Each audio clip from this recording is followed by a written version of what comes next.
Hi, everyone. Welcome back to the Superficial Spirit. I am continuing this comeback tour of my podcast with somebody who's been on the show before because I can't stop interviewing my friends. I was thinking about it this morning, actually. I'm like, why is it that I always interview my friends? But it's because my friends do cool things. So I am here with a well known drag queen, but we're not going to focus on that bitch, Jane Smoker, today. I'm here with Parker McMullin. Hi, Parker. What's up? Hi, hi. I love that I've been on this show before and I'm a recurring regular. It's I like, know. I was kind of in my head about it, but I don't know. First of all, Canada's small. Like if you think about in America, people are doing things in nightlife and drag and music. It's like there's so many fucking people. And then yeah, in Canada, it's like there's a small pool of queer people who do like not I don't want to say cool, like we're the only people who know what cool is, but it's so much just smaller. say Like we're it. the best. Yeah, There's been no innovation in 20 years. there hasn't. Um, but like Michael Venus, Tommy, you, the long line of drag queens, like there is only so many people as we're seeing on Canada's Drag Race, honey. There is a limit Oh to my what we are gosh. willing. So okay, catching stray is this cast. Ugh. Yeah. Is this Whoopsie. my third time? Didn't I do one with Tommy and Kendall as well? I did like my own. Yes. So this is Yes, you my did. that's Third. that's trilogy, baby. You're a co-host, basically. This is Uh, your show. Basically. Yes, I also was thinking about Kendall, and I'm like, Kendall was just on, and then I was going through my Instagram, bitch. It was 2020. Yeah. 2020. And that kind of, yeah, fucked with my head. Although after that, I guess it was COVID. So time didn't really exist. Have you been taking like a little bit of a break from this podcast, or what is the timeline of this project? Yeah. So it was a COVID project Yeah. and originally was like, can pop culture be spiritual? Hmm. And I think I did about a year's worth of episodes. Really cool. Psychics, housewives, drag queens, and do you as a normal person find spirituality in your drag and being on Right. TV? And it was really cool, but I hit a wall. Like there's only so many things you can talk about and like it's a very niche thing. So then I like started doing interviews with people and branched out. But I did the cast interviews when Venus won Drag Race and Nice. then I just stopped. Like I was doing the interviews as they were kicked off the show, and I just hit a wall. Like you're creative, maybe you experienced this. I just felt like I have to stop, and I didn't want to like end the show, so I just stopped recording, and now I'm recording again. But yeah, I Okay. I don't know. Do you feel like that? Like creativity comes in waves? Well, definitely. I mean, even just like with my drag and with event planning, like I never thought at my age I'd be doing either of those things again. Yeah. But here I am. I literally did drag like this summer, and I know we're going to be talking a lot about bimbo and nightlife, but I when I turned like 30 or so, I was like in a completely different space. I thought that chapter had kind of ended. I guess I had hit a wall in my own sense. But then here I am again, baby, 34 years old, back at the fucking club, At the promoting these crib. parties, like working with the drag queens. So I guess in that way, yeah, I can relate to like taking a little bit of a break, whether that's because it was intentional or just because, I don't know, the universe has a way of making you come back to what you're meant to be doing. I don't know, but here I am. Yeah, I think turning 30 is a thing though, because I met Evan when I was 27, and then around 30 I was like, I'm not a pop star. I have to change my life. Like I didn't make it. I need to get a normal job. Like I need to let it all go. And it was Hmm. a whole mind fuck. And then I think like from that moment until I released Blouse, I was like, I want to keep performing. I want to Hmm. like make music, but like there was a huge block in my head. I'm like, I'm too old. And now that I'm 40, I'm like, what the fuck? I'm gonna do this till I'm 99. I mean, I believe it, and I'll be there in the front row, sister. Yes, honey. Yes, honey. It would, Congrats again about the new song. I know it's not technically new anymore, but yeah. makes me so happy to see you like returning to your element as well. Like I totally relate to having that like 30-year-old crisis or whatever age it is and like convincing yourself that you're not able to do these like fun things anymore because you need to be like, I don't know, doing the societal norm of a 30 something year old man, which I mean, you've done, like you've like gotten married and like you've got a day job and you're doing your thing. But it doesn't mean Hmm. you can't also have a little bit of fun. And like same with me, like I feel like I've really grown up, of course, in my 30s and I like do run a company. So Hmm. doesn't mean I can't like do drag every 3 years and throw some gay Yeah. parties. Exactly. And I feel like actually having the stability makes my creative projects more fun because, Mhm. as you know, when we were doing DUI and had one successful party, I quit my day job. Yes. I still think about that. We'll talk about that in a second. But yeah, the balance of like, it's okay to be like stable and Yeah. still be creative. And also, when you realize you can be creative for your whole life and you, at 40, because I just turned 40, I can't pretend to compete with a 20-year-old. But when you're 30, you're still close enough to your 20s that you're like it was just happening to you. But now Yeah. I'm like, I'm just gonna do my thing. I don't know what's cool, so I'm not gonna try. I'm just gonna like be Erica Jane in my mind and Very live my best life, that's right? that's a great role model to have for her being like in her 50s and still like looking so hot and being amazing like that. I don't see why we all can't just have a little bit of Erica Jane in us too. Yeah. So I love it. Yeah. And hey, like the kids, the 20-year-olds aren't exactly like all doing the whole pop star thing themselves either. Like it's not like you're in direct competition with the youth. So they've got their own thing going on, baby. They're on TikTok, they're on Hmm. Twitch. I don't know. You can take the pop star route Yeah. and be in your own lane. Yeah. Thank you. And you did send me a really nice voice note when I released my video. So thank you. It's been nice seeing you too. Like you're in Montreal. You've been there for how long now? Just over 3 years.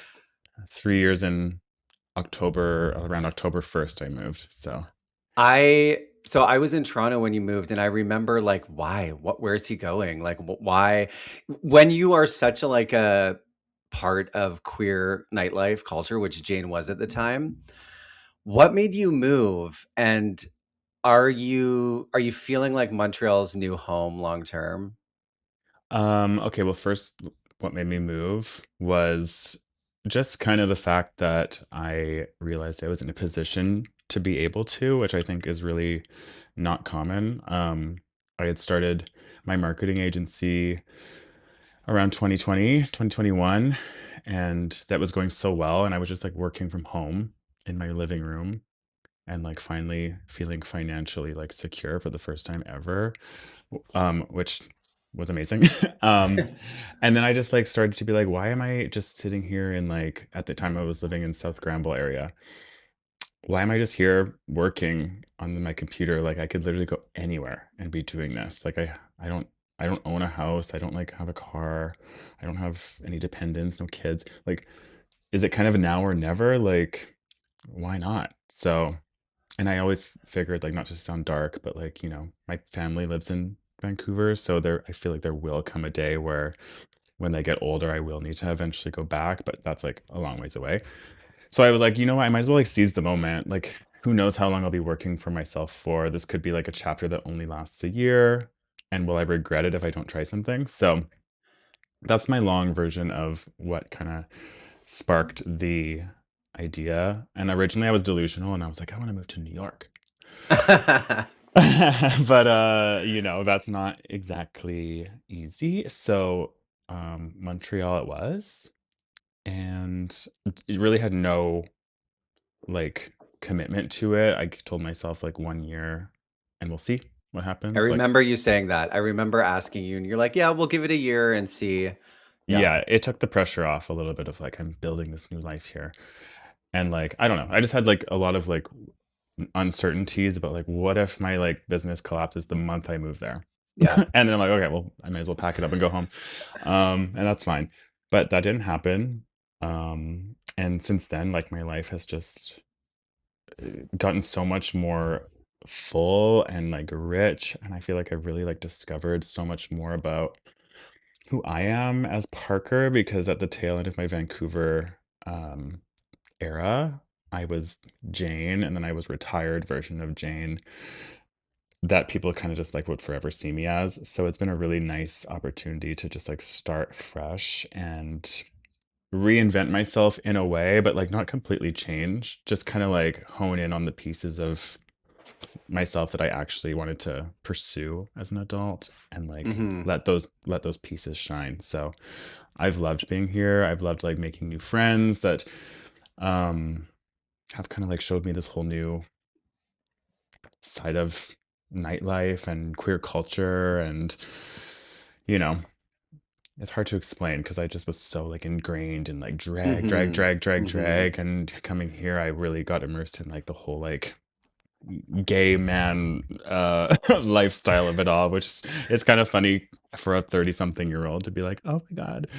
Yeah. But hey, that's how it happened. And now nowadays I feel like I have two homes in a sense. Like I have Hmm. such a big community here in Montreal that I cherish so much, like my friends and all the people that I work with for these events. And then I get to go home to Vancouver too and still have those like relationships and bonds as well. So Hmm. it's like that RuPaul song, "New friends silver, old friends gold," or Oh, whatever that saying is. honey, It's like I honey. love both of them so much. Yeah.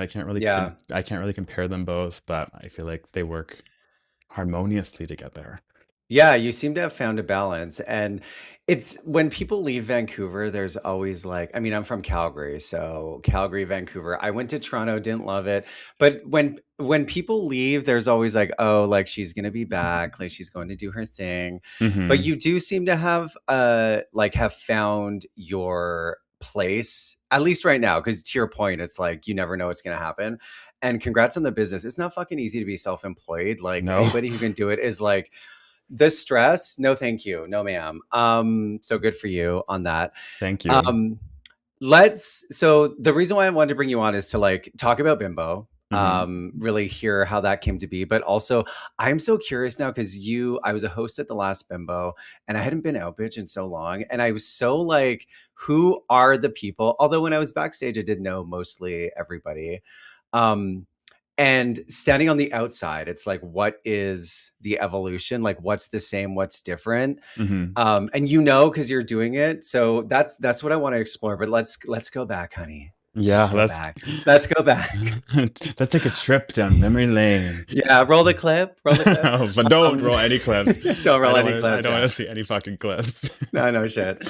Um, so why don't we start with like we were doing DUI parties. I remember I have a very specific memory of me and you and Chase at Oasis Hmm. because I had stopped music. I was starting to be an agent, kind of, and I was like, well, if I'm not going to be a pop star, the perfect second backup plan is party planner and nightlife promoter. Because we were in the club so much. And you and me and Chase were like just new friends. Like we had been around each other, but it was all new. Yeah. And then I remember us just talking about like celebrity themed parties, essentially. Like we were both, you loved Lindsay, I loved Paris, Brittany, whatever. And we came up with the concept of like celebrity themed parties, essentially. Is that what you remember too? Oh gosh, it's all blurry, but yes, more or less, that's how I remember it. Did DUI come first, or did like the Club La Lohan series come DUI first? came first, bitch. Oh my God. DUI. Okay. DUI. The first one we did was the Anna Nicole Smith seance. That's right. It was a Address seance. so. I can't believe that. Okay, that's true. Okay. Yeah. Um, yeah, I don't even remember how we came up with the concept of it, but me and Chase were doing like stuff with Sydney at the time, like doing art shows that were kind of like Yeah. party adjacent. So I think when we met you and like bonded over our celebrity culture obsession and your like pop stardom, and I was just starting drag at the time, so there was kind of like this like electric energy between us to like make something like Hollywood Yeah. fame, grungy party centric, because that was like what we ate and breathed. Yeah. Yeah. Um, Consumed. consumed, ate and consumed. Um, so yeah, then I guess that was kind of how it happened, like us going from like art shows into like more um full blown all-nighter All parties. nighter, all Yeah. nighter. Yeah, definitely all nighter. And you were more hipster East Van. I was Davy Street, and we Yeah. like combined. There was like the crossover of like, if you're thinking about queer nightlife, the transition from everybody on Davy Street to kind of the Cobalt, where Mhm. Jane did her thing, Yeah. where Jane was born essentially. And then Mhm. post Cobalt was like DUI underground. So I don't know if this is true, but from my own experience, when we did Above Dresso, that was the first time. I mean, I had been to underground parties before, but it was the first party I'd been to that was queer focused. Yes. And like, this is for the gays. It wasn't just gay people who came, but the shameless camp of it, like the celebrity obsession. It felt new and exciting to me as a part of it. But when you're looking back, was like what else was happening when we were doing DUI? Think about other parties.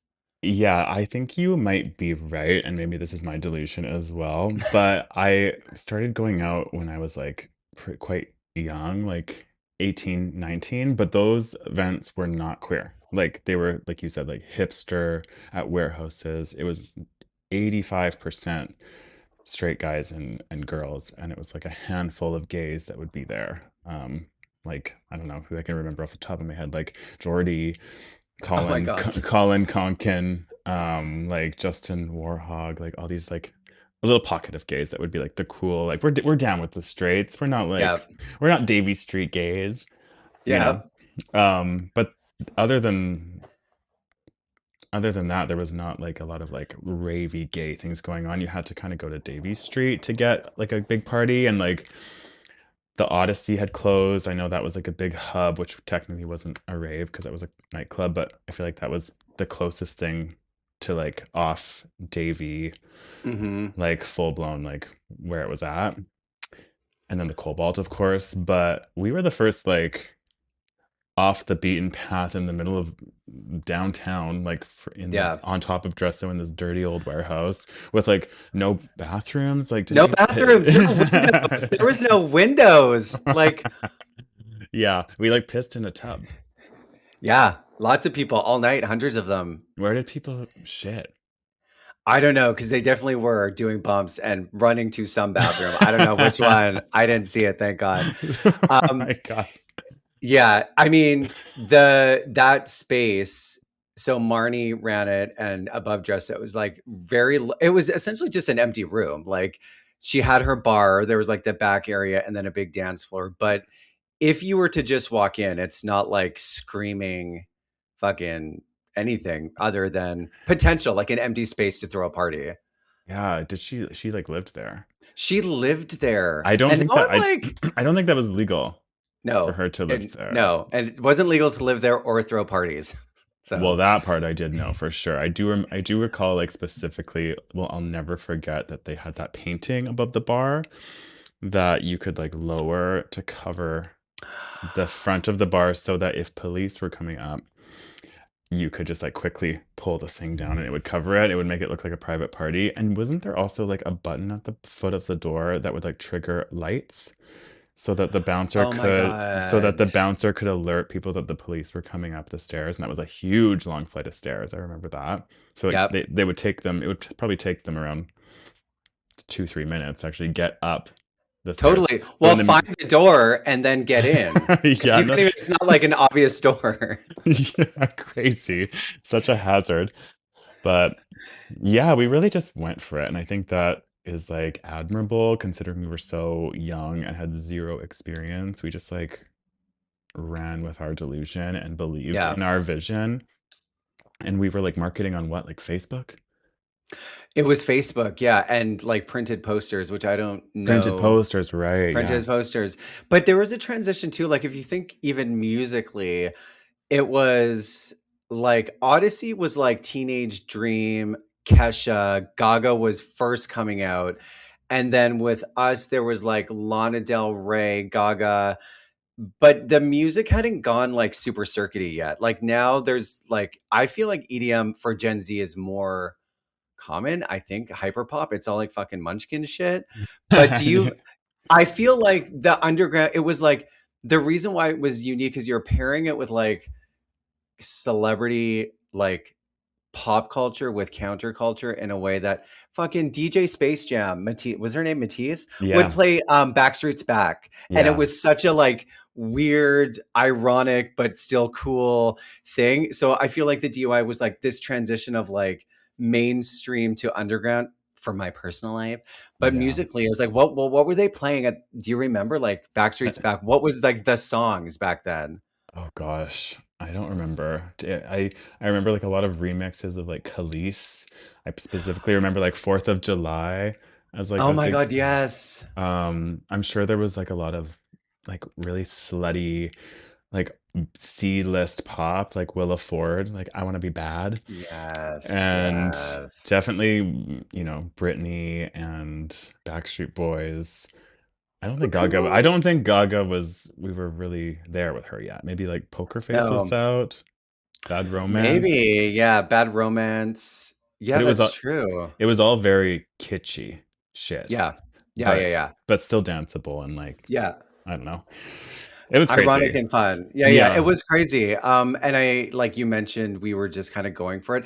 This is a thing that like to this topic of conversation about like just because you get older doesn't mean you can't create. But when you are in your 20s, you have absolutely no idea the concept of failure. You're just like, I'm just going to do it and it's going to work. And Yeah. that's it's like, how do you keep that energy when you're in your 30s and 40s and 50s of like, because you have failed. So you do experience shit go sideways. But that was the magic of it is like, we just only believed that it would be possible, that it would work. I mean, I'm still a firm believer, pun intended, in Hmm. that kind of energy. And whenever I like do a new project, I feel like I have to channel that side of myself, whether it's like this like 20 something year old throwing raves or anything about my drag career. It was all rooted in like pure delusion and like fearlessness and confidence. Like no Yeah. one could tell me shit. Like Hmm. what right did I have try to throw like a party for like what how many people? Hundreds of people. No idea how to do this. I just was like, well, I just can.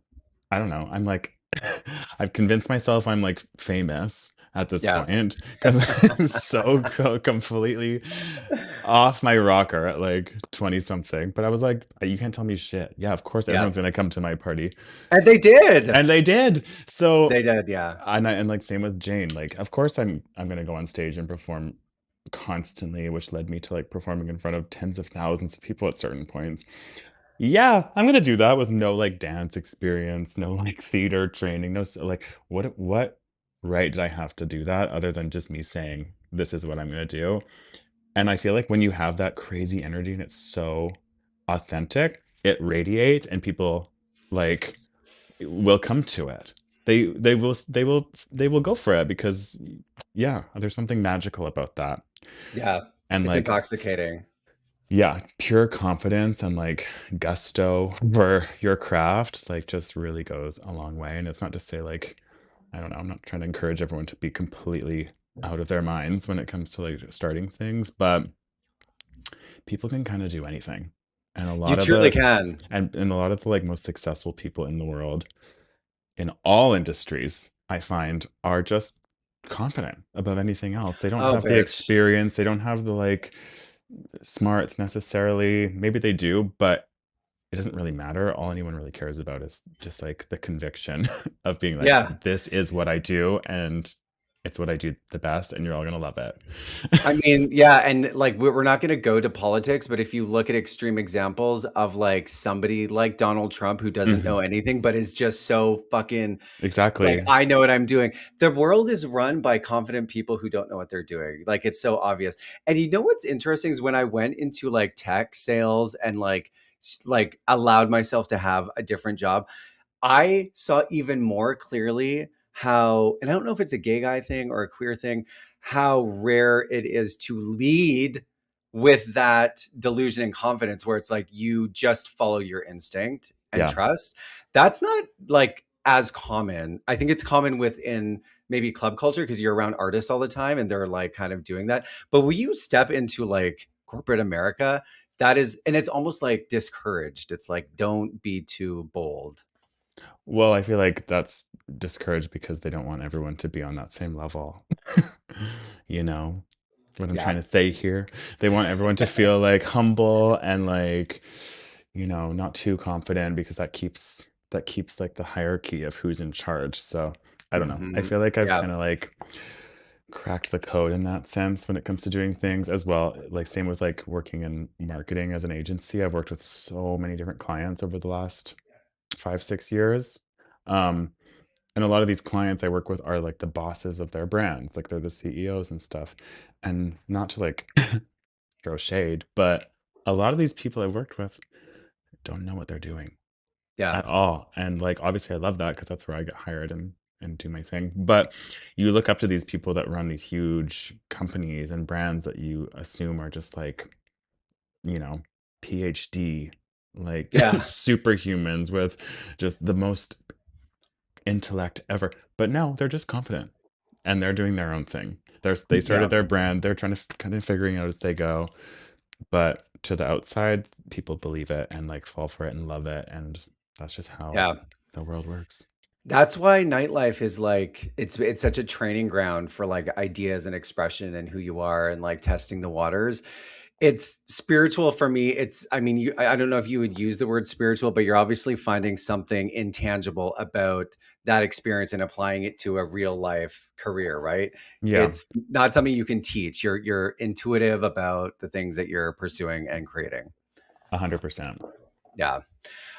So nightlife sets a tone, DUI, underground sensation. We did do Club Lohan, Yep. which I felt like was the first club because we were always underground.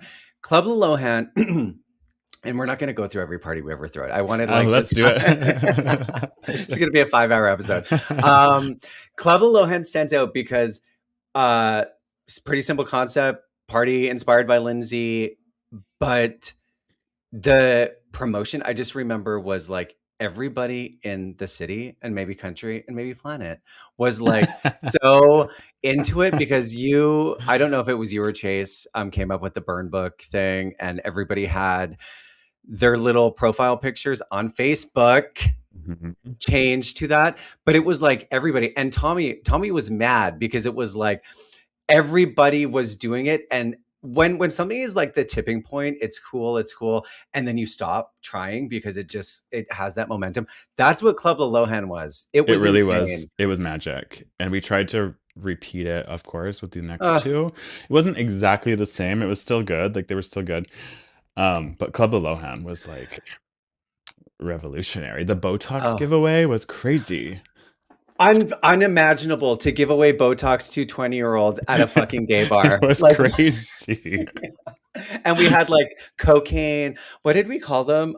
The shots were red-headed sluts. Redheaded sluts, and it was like a Fireball dipped in Coke. it was like a red it Coca-Cola. was no, the drink was called the Lindsay Lohan, but Okay. what made it a Lindsay Lohan was it was a redheaded slut with Coke. And that's funny. Yes. That is fucking funny. I And mean, that was, yes, it was funny. It was so effortless for us to come up with that. It was such a natural progression. But looking back, I mean, I don't know. I've never experienced that kind of like wildfire of like maybe buy me a drink when I released that. But this Club of Lohan was insane. The lineup was down the block. So I interviewed PM last week, and oh, PM was like Club of Lohan. Like they remembered it. And really? yeah, they remember coming to that party, seeing No Berlin and you and me. way. Crazy, hey? Oh my gosh, I didn't even know that PM was like in Vancouver at that time. Yeah. So that was Wow. like nice to hear because again, you're so in your own bubble. But Wow. nightlife is the common thing. Like it's where all queer people, not all queer people, a lot of people go and like explore and like do launch pads. So yeah, Club in Lohan was like a big night. You performed, right? I think I you did like did. Donatella. Donatella. No, no, no, no, no, no. That Oh. was that was the Art Pop release party. Oh, okay, okay, okay. However, it was at the same venue, so I get the confusion. But it Hmm. was no, it was all Lindsay Lohan themed. So of course Right. Hello. I performed like Bossy and maybe Rumors. And I No had the rumors. the rumors of nastiness. And I had that little white court dress of Lindsay Lohan's on, and I think I did an outfit change to like a blonde version and a redhead version of her. Obviously, I was new to drag, so I didn't look like incredible, Oh, but yes, you did, bitch. You totally did. Like maybe okay. your very first drag, which I think was rumors, like everybody has their first drag show, but I don't remember you ever not looking good, polished, and expensive. Oh, thank It, you. from my perspective, maybe like a, I don't know, Jaylene with like her decades of experience could like spot the like, glow up over Yeah. time. But I don't remember being like what Jane looked like. Fucking not good. No, no, okay, well, that's good. Um, but yeah, drag has changed so much since then, so who knows? Maybe I'm Yeah. just comparing to nowadays because that was definitely just like a, I don't know, H&M American Apparel actually dress. American Apparel. Oh my God. That was so Yeah, cool at the time. but yeah, God, yeah, Club Lohan was a cultural reset, if you will, That's for, and right. Tommy did take notice of it, and if he listens to this, he'll text me in all caps, being like, "I did not copy you," blah blah blah blah. Blah. But Oh, oh, he oh, definitely oh, did. oh, oh, oh. For like, listen, let me just tell you a little behind the scenes. So Tui was like, if you guys do 5K in sales, you can have Saturday night. Guess how much we did? $5,000. But Tommy, bless her fucking shady little heart, came in, got Saturday nights. In retrospect, weeklies are insane. So although I We don't know, were not equipped like no, we were not ready. mentally, But Tommy then created Monroe. which is the Okay. same thing. Like just a less cool celebrity. Uh, Yeah. so yeah, Tommy, you can eat Oh. that. After Club of Lohan, I don't remember like DUI generally, Club of Lohan, and then I think maybe things I don't remember actually ever the parties ending. Like, do you remember the last thing we did or like what happened? Together, I think the last thing we did was a Halloween one for DUI, and then we did some random ones called like half and half. And then I think we kind of split off a little bit. I started really focusing on Jane and did like cherry pop, and you started focusing on your your like residency or whatever you want to call it Yeah. at Oasis. Like you had like Oh my God, right. yeah, Residency. or like you kind of had Yeah, like yeah. the like I was a promotions several manager dates or on the something. calendar. Yeah, you did like just Yeah. like I remember there was one called like Endless Summer or something, sometimes Sadness with like Tan Summertime Mom. sadness. Yeah. Yeah. Wow. So I think that's where we kind of like split off, but yeah, good times. Yeah, that was good times. And before we move on to Bimbo, I still think about so we did one of the DUIs and we made $1,500 each cash because me and you were fucked up trying to count money in the stairwell, pitch black. Like if somebody Ju- would have walked in, they could have taken all the money. We would have I been like, know. just take our picture first. But we made like I think it was like $1,500, $1,200 or something like that at the time. I'm like, okay, so I just need to throw 4 parties a week, and I'm gonna be totally fine. Quit my fucking job. 4 parties a Yeah, week is so crazy. four raves. By the way, um, but we like whatever. We tried it, and then you and Chase, I think it was at one of the half and halves, and you were like, Peter, you need to get a job because you were Yeah. fronting all of the money. Yeah, yeah, probably. I don't remember this conversation, but it Yeah. makes sense that this would happen. Probably at like 9 a.m. on a Tuesday following Oh like yes. After the Saturday night party, it's Tuesday yes, and morning. now Yeah. it's Tuesday, and we're like, Peter. so- This is my job. This is my job. Okay, okay, okay. So DUI, good for us. We're iconic. Now, when you launch Bimbo, Yeah. the branding is great. Like you mentioned that your clients don't know what they're doing, and for you it's so obvious. You do have a talent for marketing for sure. Like you do know how to package things and make it I don't know if you make it build momentum, but you seem to be able to like really present an idea to people that is appealing because you did it with Jane, we did it with DUI, and Bimbo is like as soon as I saw it, I'm like, it's just cool. Like, of course you want to go to the party. And for me, it was so impressive to see like such a gap in time go by in a brand new city and then have it like seeing the stuff on social media and being like, whoa, that's really cool. And then seeing the photos after and hearing that it was such a success was like, damn, like you were able to like pull that magic again and make it happen. So how did Yeah. Bimbo come to be? Well, first of all, thank you. That's so nice. Um, I do think I do have a magic touch when it comes to a lot of projects I do. Not to say all of them, the ones that don't take off, you just don't hear about. So, like, obviously, my track record looks amazing because you only remember the good ones, like Brat Pack and Jane and like the Room Sprays we did at the time, and now Bimbo.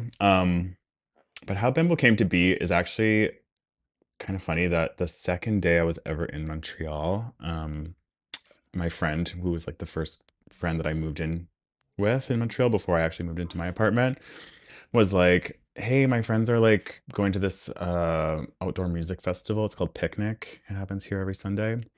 Do you want to come meet some people? Like, you're new to the city. This would be a good time to go meet some people." So obviously, I was like, "Yeah, for sure." And then in this group of people I met was this boy named Ivan, who is still one of my very, very, very close friends. And we hit it off right away with like our, love of pop culture and the housewives, like I think that we first talked about. And I kind of got the sense from him that he was like a little bit of a little social Montreal butterfly and really like reminded me a lot. Not this is such like a sort of old person thing to say, reminded me a lot of like a young version of me or like us. Like he was going to all the parties, he knew all the parties, he like was so like extravagantly dressed, like knew what was up. And I was a little intimidated by like, oh, this like Gen Z is like, well, he's like on the cusp. He'll if he hears this, he'll correct me. But he like knows what's up. And I said to him literally that day, I was like, you should throw parties.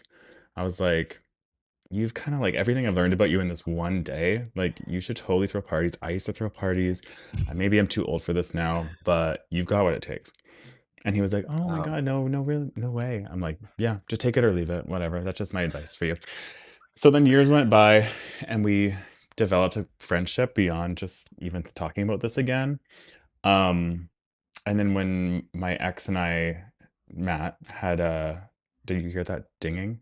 Is that annoying? No, Okay, that's text no, messages coming through. yeah, no, all good. Um, when Matt and I, my ex, broke up like 2 years ago, I was obviously like, okay, well, I kind of like need a little project to distract myself. And so I messaged Ivan and was like, hey, remember I said you should throw parties?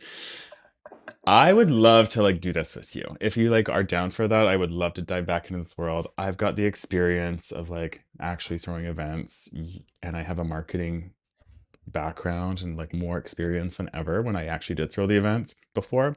And you've got like the street smarts of like what is cool, like where the venues are, who is who in this city, like who are the cool like popular people, who are the drag queens, who are the DJs. And so that's kind of where we like melted together to give it a try. And really, we had no expectations beyond just doing one. And it was kind of stressful. I felt really crazy and delusional most of the time planning the first one, being like, same kind of thing. What right do I have to be doing this? I'm like 30 fucking 2 years old and I'm throwing this party and I'm new to Montreal. Like, Yeah, how is this gonna fucking happen? And like Ivan, I believed in his vision for sure, but also he had never thrown a party like this. So we really had to dig into those like delusions. delusional archives here and keep our heads up. Um, so yeah, it kind of just was like a magical little like moment between us where like all of his ideas, my experience, my ideas, blah blah blah blah, it all worked together and we just went for it and people like really ate it up. Yeah, So then we were like, okay, let's try another one. And we really even more delusional because then we decided to throw a Halloween party. Oh, don't worry, you've only had one party.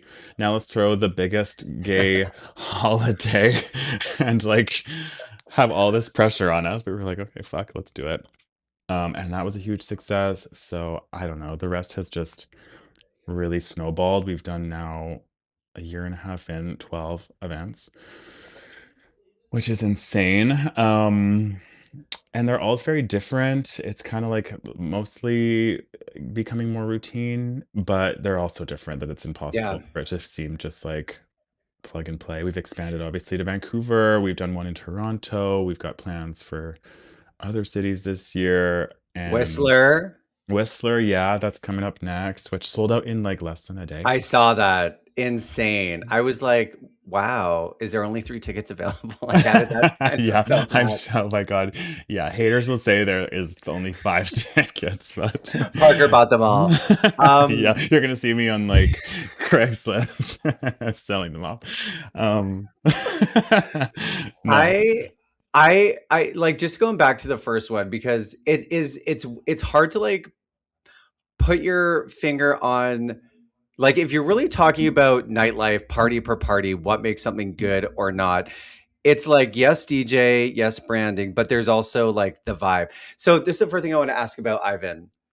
How important is it for a successful nightlife event to have somebody young and so part of the scene? How important is that? very important.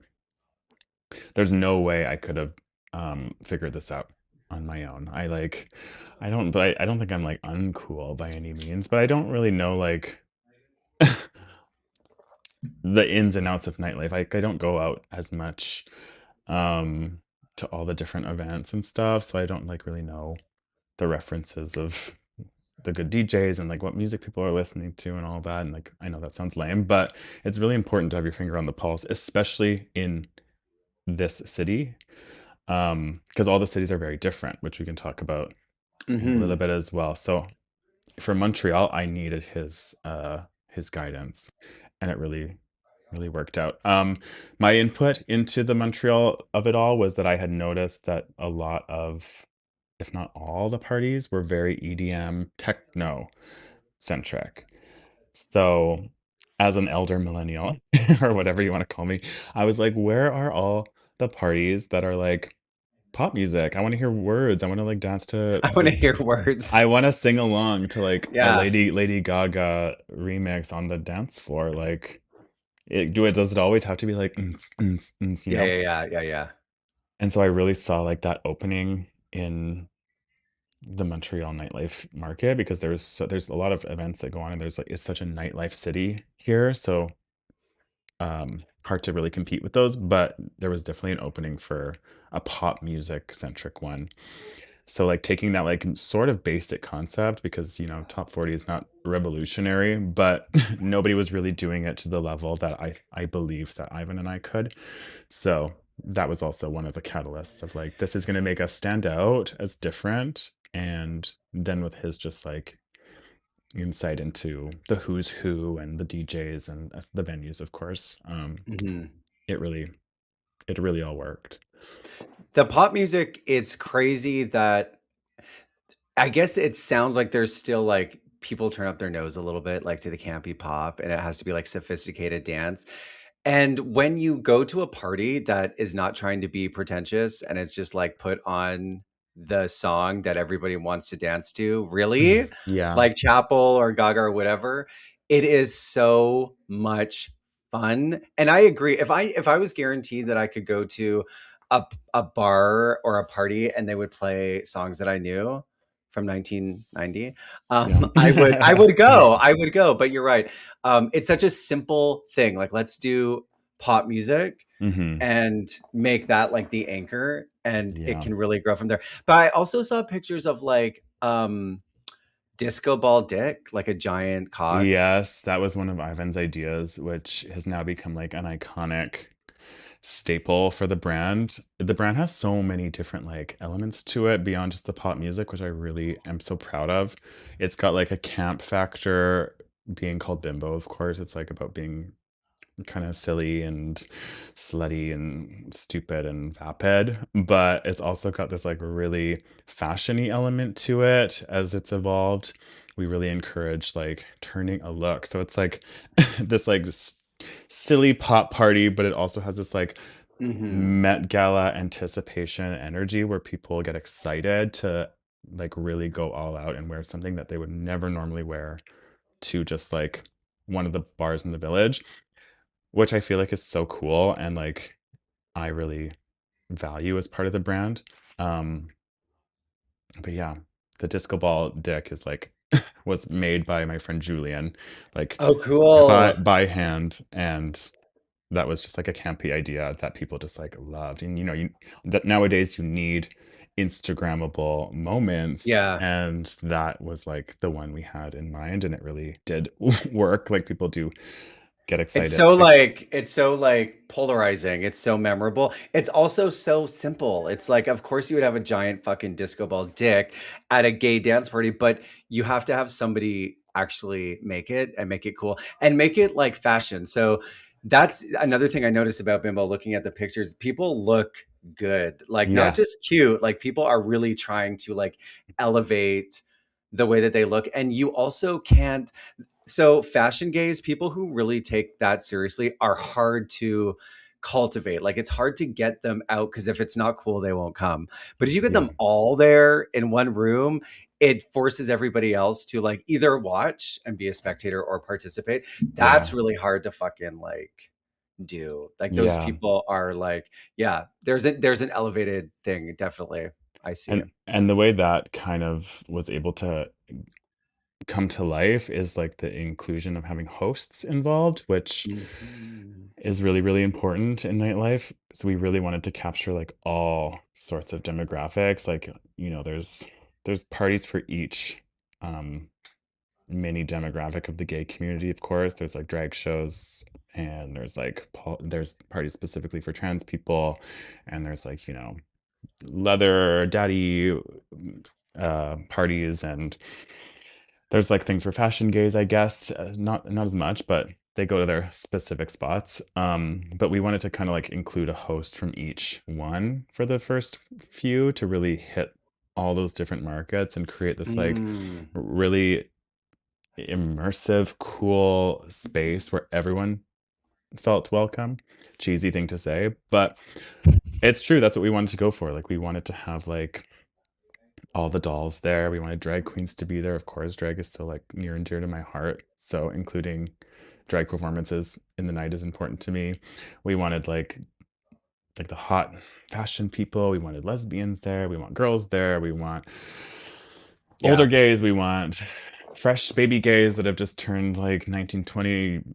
We wanted them all there. And like that is kind of the crowds that we do end up attracting. And like everyone is kind of harmoniously having a good time and dressed really cute. Like it's really, really special. So Mhm. I love to see how people have resonated and connected to the brand so much, like in all the three cities we've done it. And I just truly believe in it getting even bigger despite what I even expect like wanted initially. I was like, I don't know if I have time to run a whole new like business, if you will. Like I already have my day job, like I have said.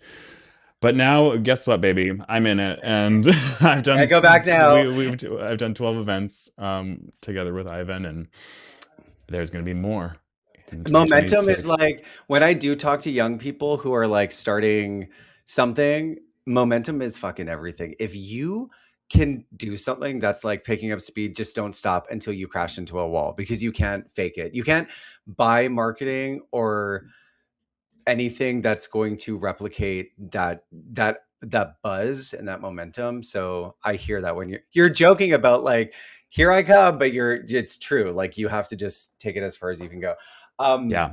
I want to know about the differences between each city, but before that, what have you noticed about like drinking and drugs? Like Oh, I feel like there was a very specific kind of partying when we were um growing up and it was very much extreme, right? Like going to the extreme. We had a lot of icons who were just like messy, messy, messy. And messy in a way was a compliment back then, but now I'm like, yeah. do people even drink? Do people do they're not doing the same drugs, they're doing more like psychedelics, I think like coke is not a thing anymore. But what have you noticed like as a party promoter, what how does it compare to when we were in the clubs? Oh boy. I gotta really channel my like PR training here to not say the wrong thing. Well, well, I don't think you're quite right there. It definitely is still a very big part of nightlife is like drugs and drinking. Like, maybe not so much in Vancouver anymore. That's one thing I have definitely noticed. I think it's very more that culture and community to be like a sober drag queen, a sober artist. I think people are really less into that. Whereas on the East Coast, it's kind of more anything goes, even just like in terms of the culture beyond nightlife. Like people here are like drinking wine, they're eating whatever they want. It's like all about like living large, very European Yeah. vibes. Whereas Vancouver's like hiking and like spin class and like body energy club. So right there off the bat, like there's huge differences. And neither one I think is right or wrong. But yeah, it's definitely still like a big thing, like all-nighter, like lots of nightlife in Yeah. Montreal. It's really a thriving industry, whereas I don't think it is as thriving in Vancouver because people are not very interested in that Yeah. anymore. They take it very seriously. Sorry. I feel like nightlife in Vancouver is not taken as seriously as a viable career, hobby, whatever. And I've been to Montreal like 3 times when I was in Toronto, and I always got the vibe that yeah, there was more respect for it. Like it does have value. These places, these spaces, these parties, these people bring a lot to culture. Yeah. But if you suppress the one thing that PM said was like Vancouver is sleepy, like it's not wild, it's not crazy. And it doesn't have to be. Like you can still have fun, but okay, I'm happy to hear there's still messiness somewhere. Oh There's yeah, still for mad sure. people. The girls like to throw down in Montreal. Yeah. That's like there's like something happening all the time. Like most weekends, like multiple events happening all the time. And I just don't think that is happening in Vancouver because yeah, again, there's not the the clientele for Yeah. that. But yeah. Okay. What about I don't know if you can talk about this or if it's definitely not on your brand, but like there's a whole like resurgence of like sex parties. I mean, not even resurgence. That was not a part of our scene. And this Yeah. is something I'm thinking about a lot. I went to a party in Toronto. I can't remember the name. It was recently. I thought it was a dance party. No, ma'am. That was a sex party, honey. Never Okay. been a part of it. Super cool. Super like I feel like there's a renaissance happening with like queer people. And I don't know if it's because of prep. I've brought this up a few times where like there's less fear, less stigma, and we're like going for it. Yeah. Have you noticed that too? Like sex is now a more open, shameless part of how people are like partying. Yes, especially in Montreal, like it's a very once again, it kind of goes in line with like the indulgence lifestyle here. It's like it's not like frowned upon. And I feel like in Vancouver we did that just Oh, like a you're phone here. You're call. here. Yeah. You're here. In Vancouver, everyone's a little bit just like uptight. Yeah. And that's just the facts. But no, Montreal is very like down for anything. And that's not to say that at every nightlife event in Montreal everyone's fucking, but there I mean probably in the bathrooms and rock on, love that. But there are certain events that are like catered towards being sex parties here. So, Yeah. and I know a lot of people that go to them. So it's not like a very underground, like only a couple people go here and there. It's like a big thing. So, It is a big thing. I'm yeah. so curious about it. Yeah, I want to learn more. If there's anybody you know that would want to come on and talk about it explicitly, please let me know. Oh, okay. I Um, actually can think of a few people right off the yeah, top of I my want head. to Yeah. know. I just like how they think about it in their mind, and how it fits into their socially, how they meet people. Like it, I have a lot of questions. Um, let's break down the different cities. Okay, Vancouver, Toronto, Montreal, Whistler. I mean, Whistler's maybe just like not really a city, but what have you noticed about the different ways you have to present Bimbo? Okay, let me think. First and foremost, drag is more of like the selling feature in Vancouver. Like the Vancouver queer community loves drag. Like there's drag shows happening all week long throughout the like Davie Village and stuff and like the Birdhouse and all these other venues. There's so much drag and people like pay the admission fee to go see that. Whereas here, not so much. Like there is Mado and like there's drag shows, of course, but it's not like as people aren't as obsessed with it. Um, they're not like opposed to it by any means, but that was something that really stood out to me as like, oh, people go to drag shows in Vancouver and in Montreal, people go for like the DJs and even to strippers. Like there's a lot of strip clubs here that does not happen in Vancouver Oh, because they're so uptight. yeah. Um, so that's a huge difference.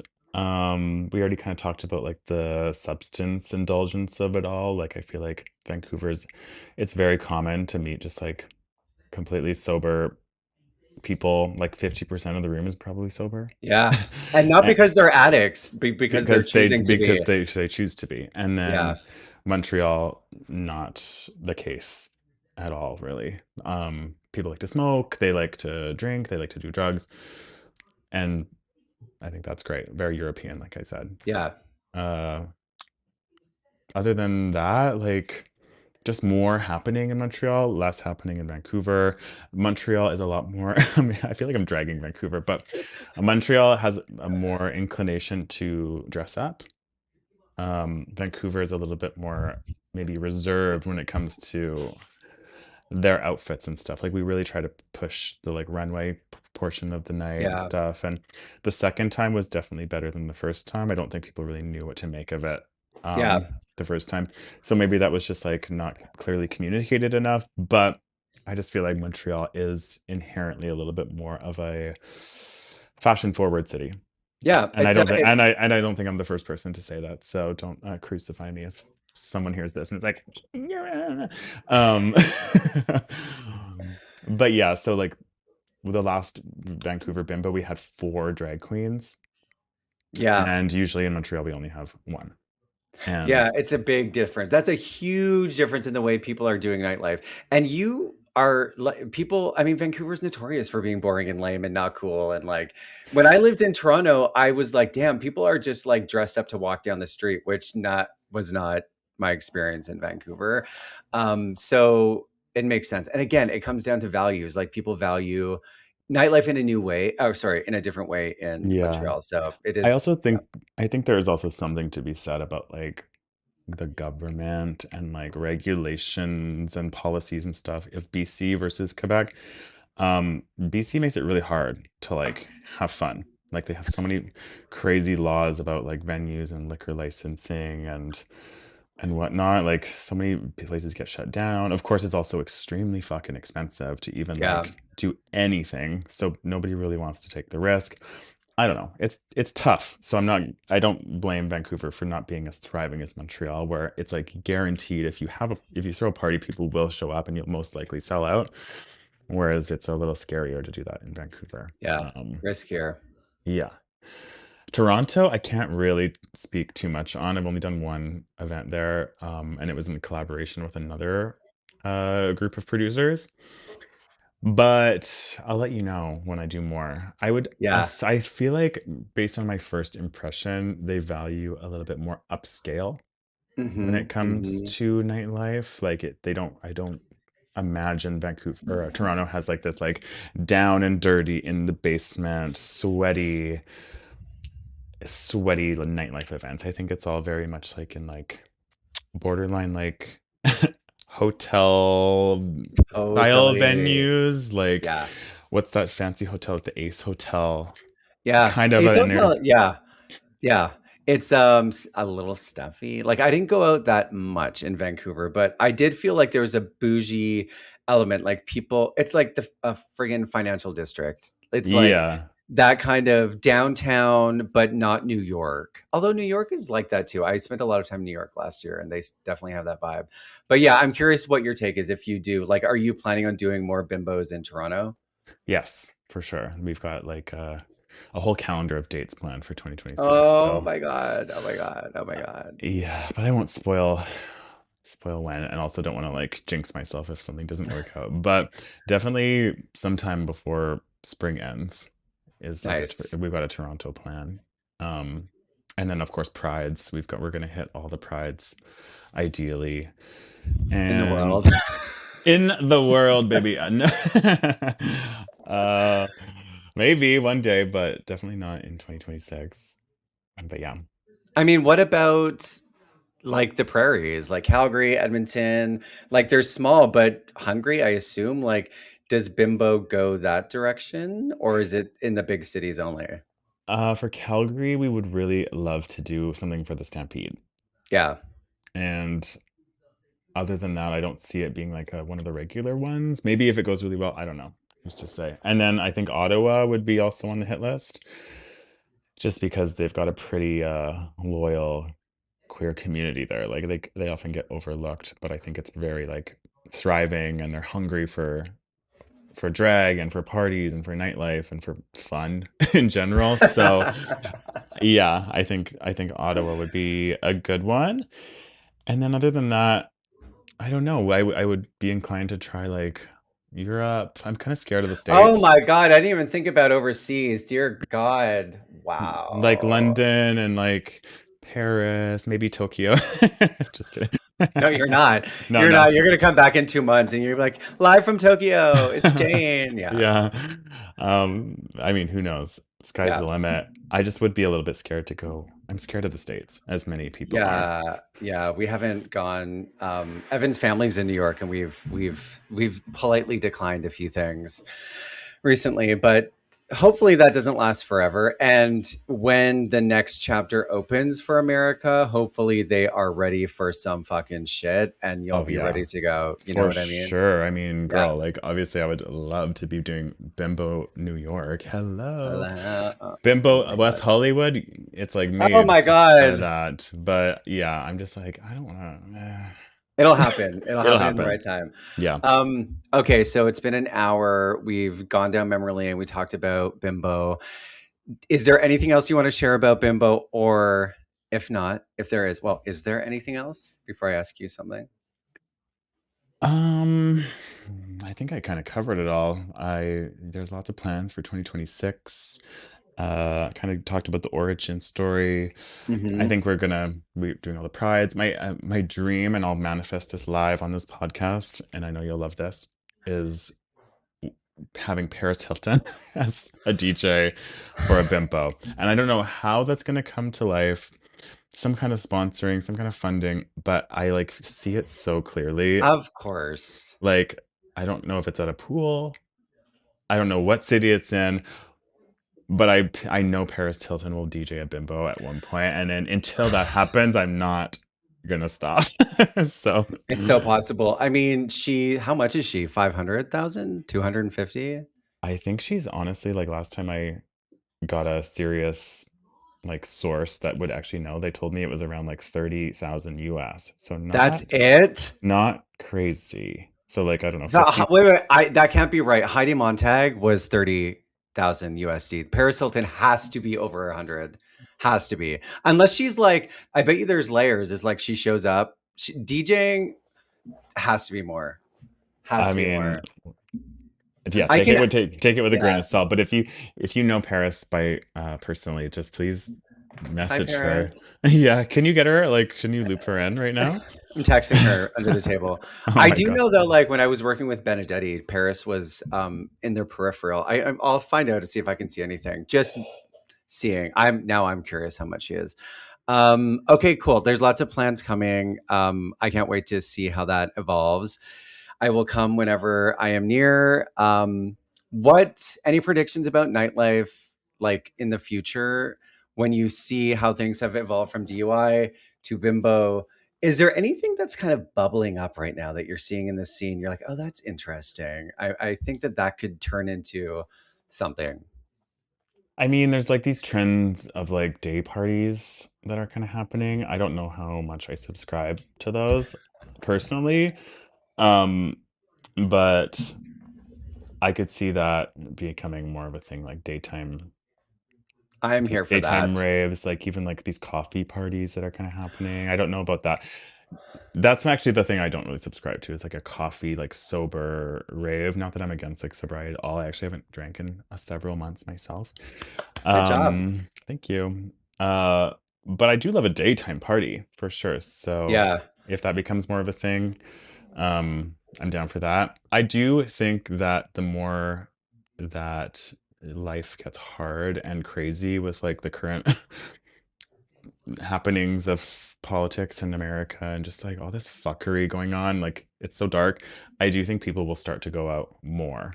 Yeah, Because people are really craving the like connection with their community when it starts to feel like more and more alone. Like I don't know, back in the day I felt so invincible as a gay person. Back when we were doing DUI even, like I was just like, it's fine. Everyone loves gay people. I can walk around in totally. like these little shorts and like Spice Girl shoes every that's why day. yeah, the platform I'm like, I'm fine. Nowadays, it's really become like obvious that we are not widely beloved. Yeah, The jig is yeah. up. So I think people are gonna start really like cherishing these spaces more and not taking them for granted as maybe have in the past. That doesn't mean to say like everyone's gonna start partying and getting messy and drinking more, but I think people will start showing up more. I do think though there will be maybe not messy, but I mean people need relief. They need to have fun. They need their brains to stop for a while. They need to just forget the troubles. I mean, you can make $300,000 in Vancouver, and I mean you're not like scraping by, but yeah, I there's something about post COVID, late stage capitalism, as Evan says, that is going to r- people are going to need a release of some kind, and you make Bimbo that thing, honey. You'll be a millionaire. 50%. Yeah, yeah, you get 10%, babe.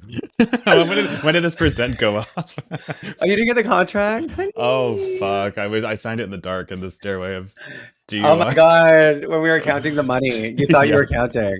Well, Yeah. listen, thanks for coming back on, Parker. You'll be back, I'm sure. When Paris does get booked, I will be there in You'll every be booked. capacity. I will be booked beside her. She'll be requesting my songs. I'll say no. It'll be part of her ride. Please don't play it, Paris. Please, you're embarrassing me.